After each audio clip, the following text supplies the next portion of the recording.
ಮನುಷ್ಯರು ಮೃಗಗಳಾದಾಗ. Hello guys, তো কেমন আছো তোমরা সবাই? আমি আলামিন তোমাদের সবাইকে ওয়েলকাম করছি রাইট রিঅ্যাকশন ইউটিউব চ্যানেল থেকে। তো চলে আসলাম কানাডা ইন্ডাস্ট্রির আরেকটা নতুন মুভি নিয়ে।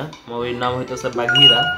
যে মুভিটা লেখছিল আমাদের প্রশান্ত নীল স্যার, যার প্রথম মুভি ছিল কেজিএফ, তারপরে কেজিএফ চ্যাপ্টার 2, তারপরে সালার, আর এখন বাঘিরা। তবে বাঘিরা মুভি দেখে আমার অদ্ভুত লাগলো যে ভাই এটা প্রশান্ত নীল লেখছে, এরকম কালারফুল মুভি। কারণ প্রশান্ত নীল তো আলাদা জোনেই যে মুভি করে, ব্যাডম্যান টাইপ টোন, একদম পুরো black and white type tone. তো আচমকা বান্দা এরকম একটা সিনেমা নিয়ে আসলো যেটা পুরাই কালারফুল, এটা দেখে একটু অবাক লাগছে। যাক ভাই, আমার কাছে মুভিটা কেমন লাগছে?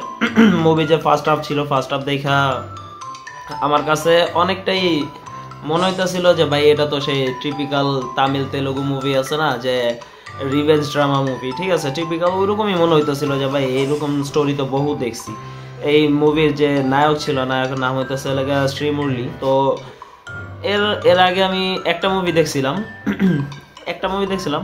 তো ওই মুভির পরে আর কোনো মুভি দেখি নাই আমি এর। কারণ ওই যে মুভিটা ছিল, ওই মুভিটাতে এর সাথে ছিল হইতেছে আমাদের যে নায়কটা মারা গেছে, কি জানো নাম, ওই নাম খেয়াল করতেছে না, যাই হোক একটা বড় নায়কই ওর সাথে ছিল। তো ওইরকম একটা মুভিতে আমি ওরে দেখছিলাম। তো ওই মুভিতে ওর অ্যাটিটিউড ভালো লাগছিল, কারণ ভাই ওর চেহারায় স্মাইলি পাওয়া যেত না। তারপরে বাকি রয়েছে নায়িকারে আমি চিনি না, এই প্রথমেই আমি তারা দেখছি, তো আমি বলতে পারতাছি না যে নায়িকা কিরকম। তো নায়িকার অ্যাক্টিং তো ভাই বলতে পারবো না, ভালো লাগে নাই। নায়িকার অ্যাক্টিংটা আমার কাছে ভালো লাগে নাই, শ্রীমুলের অ্যাক্টিংটা ভালো লাগছে। প্রথম হাফে আমার কাছে নর্মাল মনে হয়েছে, দ্বিতীয় হাফে যে এটা কিরকম যেন ব্যাটম্যান আছে না, সুপার হিরো টাইপ, টাকা পয়সা আছে, খরচ করে সুপার হিরো হয়ে গেছে, ওইরকম টাইপ হয়ে যায়। নায়কের প্রথম দিক দিয়েই ফার্স্ট হাফে ও নিজের বাঘিরা বানায় ফেলায়, কিন্তু সেকেন্ড হাফে যে ও কিছু নতুন গ্যাজেট নিজের সাথে ইনক্লুড করে, যাতে তার সেই পাওয়ারটা যাতে থাকে, যে সে একসাথে অনেকজনের সাথে লড়াই করতে গেছে, সেই পাওয়ারটা যাতে তার হয়। তো ওইটা দেখে ভালো লাগে। তো ওভারঅল মুভির কথা যদি বলা হয় ভাই, অ্যাকশনগুলো আমার কাছে অসাধারণ লাগছে। অ্যাকশনগুলো মুভির অ্যাকশন খুব ভালো ছিল। তবে হ্যাঁ, আমার কমপ্লেন আছে লাস্ট যে সিকোয়েন্স ছিল ওইটা কেমন যেন মেকি লাগতেছিল। তো ওই জিনিসটা আমার নজরে পড়তেছিল, ওটা দেখেই বোঝা যাইতেছিল যে পুরাই নকল, ভিএফএক্স এর কাজ ছিল ফাউল। বাকি সব জায়গায় ঠিকঠাক ছিল। সিনেমাটা দেখতে মোটামুটি ভালোই লাগছে আমার কাছে। এখন মুভির যে অবস্থা ছিল, যে মুভির যে গল্পটা ছিল, গল্পটা হইতেছে যে একটা সময় যেসব মানুষ জায়গায় লাশ পাওয়া যাইতেছে, লাশ খুঁজা পাওয়া যাইতেছে, পুলিশেরা যাইতেছে, দেখতেছে লাশ পড়ে আছে, কিন্তু এমন কোনো লাশ না যে এটা সাধারণ পাবলিকের লাশ, হইতেছে খুনি ডাকাত মাকাতের।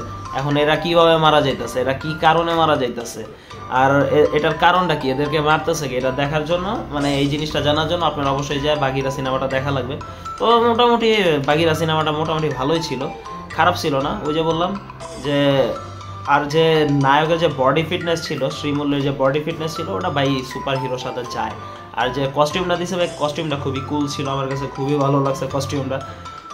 তো ওভারঅল যদি বলতে যাই, তো সিনেমাটা মোটামুটি ঠিক আছে, ওয়ান টাইম ওয়াচ। এরপরে মনে করেন আমি যদি একবার দেখি, একবারই ভালো লাগছে, দ্বিতীয়বার আর আমার দেখতে মনে চাবে না, এরকমই সিনেমা এটা।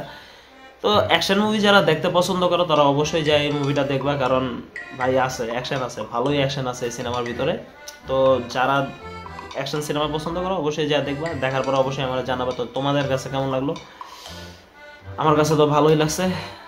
আমার যদি বলে কেউ যে এই মুভির রেটিং করতো, তাহলে আমি অবশ্যই বলবো যে এটা 5/3 দেওয়া যায়, এরকম সিনেমা এটা।